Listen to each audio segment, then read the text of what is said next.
Hi everybody, Philip Rodker here, John L. Scott. How are you doing today? We got another house coming on in one of the most exclusive neighborhoods in the area.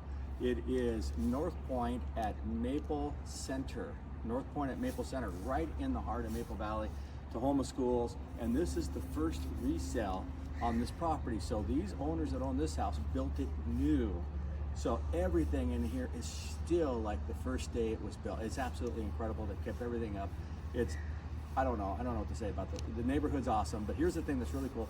It's 3,550 square feet, 5 bedrooms, plus a bonus room upstairs. It's got an office on the main floor, and a guest room downstairs with its own 3/4 bath. The house is absolutely incredible. It works well for homeschool, for office, for anything that you need. It's really, really set up well. And you know what? Instead of me talking about how nice this house looks, how about if you guys just come inside, take a look at what we got on the market today.